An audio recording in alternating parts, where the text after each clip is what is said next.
Senator Cory Booker didn't just challenge the Senate, he exposed it. What happened inside that chamber wasn't just a political disagreement. It was a moment when the truth tried to surface, and power slammed the door shut. Booker stood up and demanded one thing: transparency. He wasn't talking about some obscure bureaucratic detail.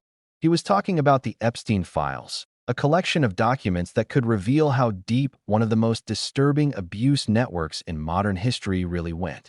These aren't just papers locked away in a drawer somewhere. They're potential evidence. They could show who helped, who covered up, and who looked the other way. And for a brief moment, it looked like that truth might finally come to light. Protect? What are they trying to hide? This is not controversial. We have Republican leaders in Congress calling for the same thing that this amendment calls for. And so for a second degree to be offered to mine, where you're using horrific crimes to hide the real intention of this, if this amendment is so important, just strike the first two lines that strikes my entire amendment. The intention of this is clear. It's to not give the American people accountability, transparency, and truth. That's what we as the Judiciary Committee should be seeking. So I offer a third degree amendment, preserving every noble thing that the senator from Texas said he wanted. You can't offer a third degree amendment. I can't offer a third degree. Then I ask that we strike the true intention of his amendment, the first two lines. At this stage, you can't offer a third degree amendment. If there's some way for you to do that, I don't know what it is. Yeah, may I respond? Yes. Briefly?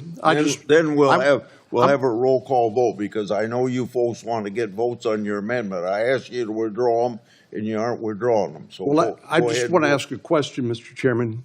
In your opinion, would the addition of these amendments to the underlying bipartisan bill jeopardize our ability to pass this underlying bill, anti-opioid bill, out of committee and across the Senate floor and get it enacted into law? Would these amendments jeopardize that?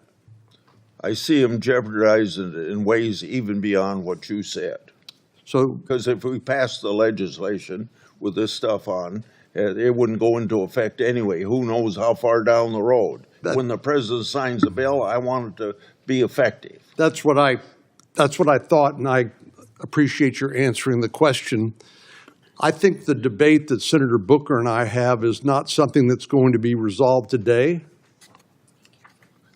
And so it will continue. So I think regardless of how we act on the underlying bill, that debate will continue, and neither he nor I are giving anything up in terms of our ability to continue to debate this topic. But I'm willing to withdraw my amendment if Senator Booker's willing to withdraw his amendment in the interest of passing this bipartisan anti-opioid bill out of the committee and through the Senate and seeing it enacted into law, and hopefully saving some lives in the process. Senator Booker. Mr. Grassley, sir, I have asked for someone to address my New Jersey concerns for months now.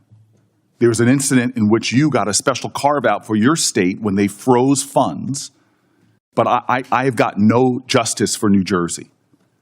So if you want to postpone this and address my New Jersey concerns about the resources we are not getting, and I know you would do that with me in good faith, I would be happy in our next meeting, but right now I am sticking with my amendment. It'd be faster to address your concerns for New Jersey if you'd asked me to help you with the administration to get something done so you can get your money. Sir, I've got no, I'm not from you. Then if you do it through the legislative process, tell me that. Let me make a conversation with the White House on your issue. But I'm going to stick with my amendment until I get satisfaction on that. The clerk will call the roll. And what are we voting on? I have no idea. On my amendment? No, we're voting on it's the second degree. Call the roll on the Cornyn amendment. Mr. Grant. Aye. Mr. Cornyn. Aye. Mr. Lee. Aye. Mr. Cruz. Aye. Mr. Hawley. Aye. Mr. Tillis. Aye. Aye by proxy. Mrs. Blackburn. Aye by proxy. Mr. Schmidt. No. Mrs. Britt. Aye by proxy. Mrs. Moody. Mr. Durbin. No on concealing the Epstein files. Mr. Whitehouse. No. Ms. Klobuchar. No by proxy. Mr. Coons. No by proxy. Mr. Blumenthal. I vote no because I vote no on concealing the Epstein file. Ms. Rono. No by proxy. Okay. Mr. Booker. I vote no on this effort to conceal the Epstein files. Mr. Padilla. Administration. Mr. Welch. No, I'd like the Epstein files. Mr. Schmidt. No on concealing the Epstein files. Chairman Grassley. Aye. On this vote, the ayes are 12, the nays are 10. Okay, the Cornyn amendment is adopted. Now we will go to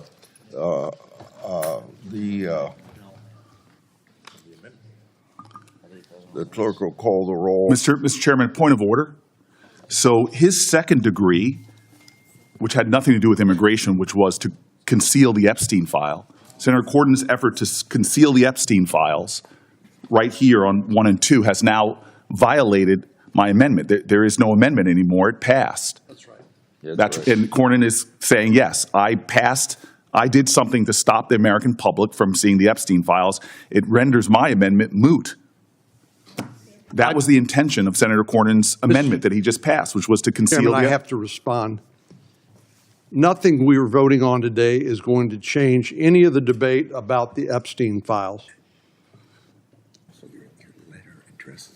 Is That that a debate will continue. That is not And if true. you don't acknowledge that, I just have to, I really question whether your amendment is actually in good faith or not, because nothing's going to change that. But, Mr. Chairman, my second degree amendment passed, which included striking the Senator Booker's amendment. I believe we've, committee's spoken. May I respond? He directly referenced me. May I respond? Booker introduced an amendment that would have forced the Justice Department to make those files public. No filters, no redactions to protect reputations, just the truth for everyone to see. But before the ink on his proposal could dry, Senator John Cornyn jumped in. He offered a counter-amendment, a technical, procedural move that sounded harmless but had one purpose: to block Booker's effort and keep those files sealed. Right there, in real time, we watched one senator fight for sunlight and another fight for shadows.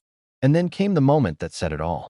Booker, visibly frustrated, told Cornyn exactly what his amendment had done. "You just voted," Booker said, "to stop the American public from seeing the Epstein files." Cornyn didn't deny it. He didn't even try to argue the point. Instead, he pivoted, claiming that Booker's push for transparency would jeopardize an important bipartisan bill about opioids and border policy. A clever diversion. A classic Washington move. When you can't defend secrecy, change the subject.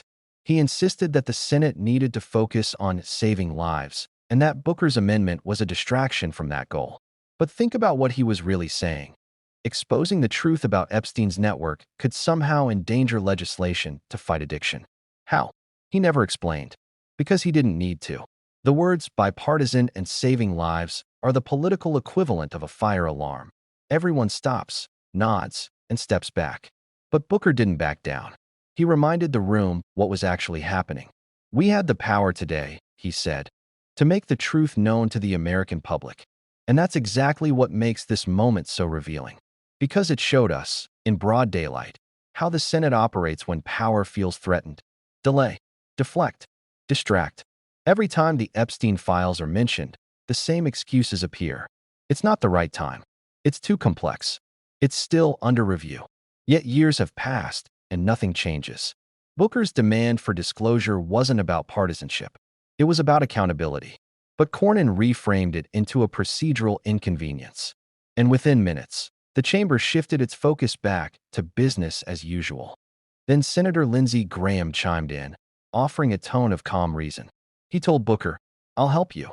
I'll deliver what I can."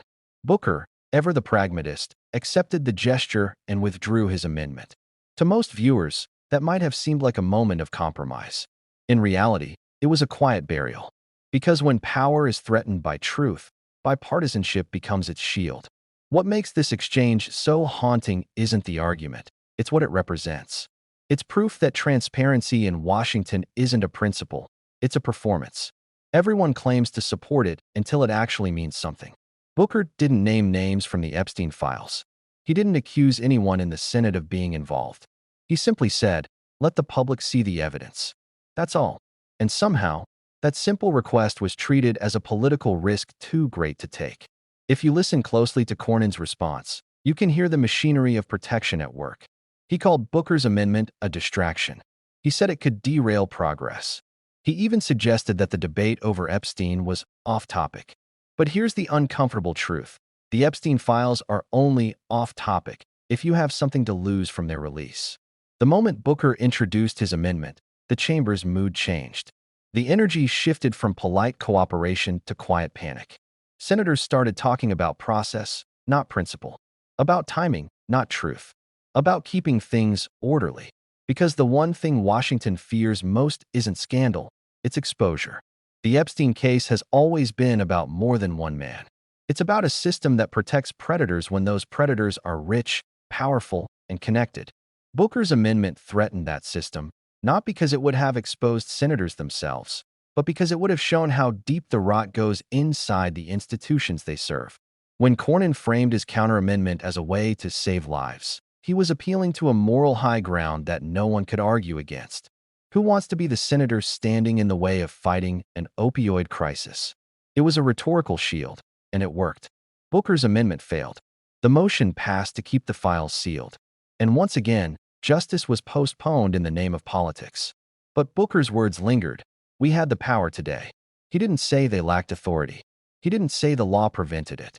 He said we had the power and chose not to use it. That's what makes this so powerful and so damning. It wasn't about legality. It was about will. And when a government has the power to expose truth but refuses to, that's not governance. It's complicity. Let's look deeper at why this matters. Those Epstein files are not rumors or conspiracy material. They are documented records, logs, testimonies, flight manifests, sealed court submissions. They hold answers to questions that have haunted the public for years. Who enabled Epstein's operation? Who profited from it? Who turned a blind eye? Booker understood that sunlight is the only way to disinfect corruption. And yet, one procedural vote from a senator like Cornyn can keep that sunlight from ever reaching the truth. If that doesn't bother you, it should.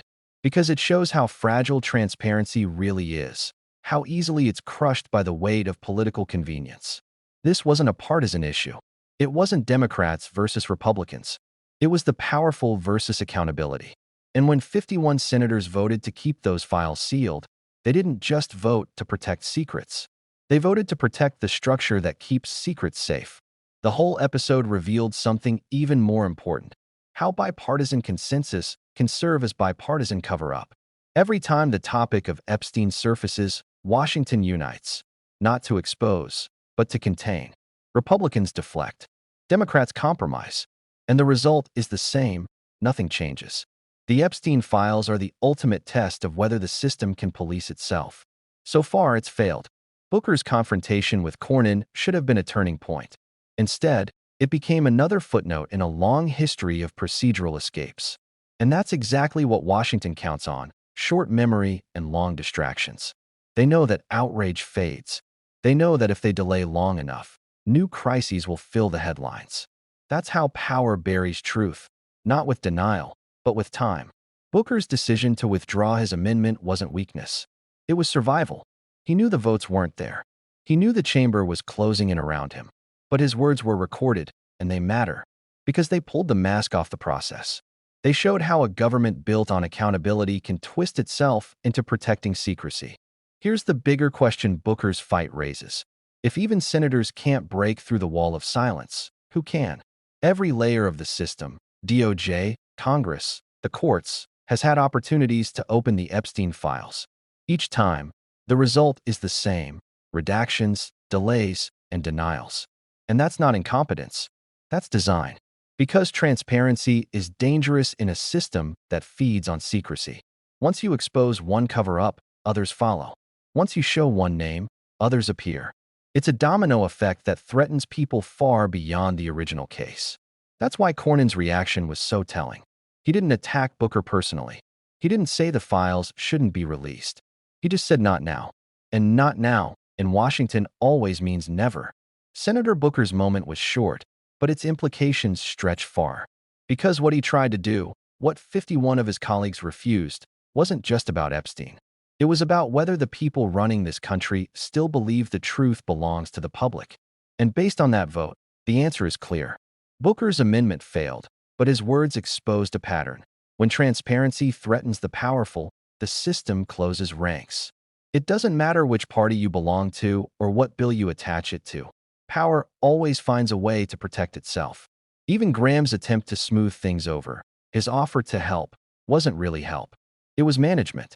It was about restoring order, calming the waters, and moving on. Booker understood that. He withdrew, but he made sure the record showed exactly what happened. So what's next? Nothing, unless people pay attention. The Epstein files remain sealed. The media has largely moved on, but the implications haven't disappeared. Each time this happens, it chips away at public trust. It sends a message that accountability depends on political convenience. Booker was right. The Senate had the power today. They just didn't have the courage. And that's why this moment matters. Because it wasn't just about an amendment. It was a mirror held up to the face of power, and power blinked. When future historians look back on how America handled the Epstein scandal, this debate will stand out. Not because it revealed something new, but because it showed how far those in charge will go to make sure nothing new gets revealed. The saddest part? Everyone in that chamber knew what was happening. You could hear it in their tone. They wanted to move on. They wanted this uncomfortable moment to disappear as quickly as possible. Booker was speaking to a room full of people who had already made up their minds. But for a few minutes, he forced them, and the rest of the country, to confront a question they can't escape forever. If our leaders won't face the truth, who will? Transparency isn't a privilege. It's a right, and it's being traded away behind closed doors, one amendment at a time. Senator Booker tried to stop that. Cornyn made sure he couldn't, and 51 senators went along with it. They might think that's the end of the story, but it's not. Because the truth has a way of finding cracks in even the thickest walls of secrecy. And when it does, we'll remember the day one senator tried to open the door and how the rest of them slammed it shut. If you believe the public deserves answers, if you think accountability should never be optional, then don't let this moment fade. Share this. Talk about it. Keep asking the question they're afraid to answer. Because silence isn't justice, it's complicity. And the only way to break it is to make sure they know we're still watching. If you're with us, hit like, share this video, and subscribe. Because the more light we shine, the harder it gets for them to hide.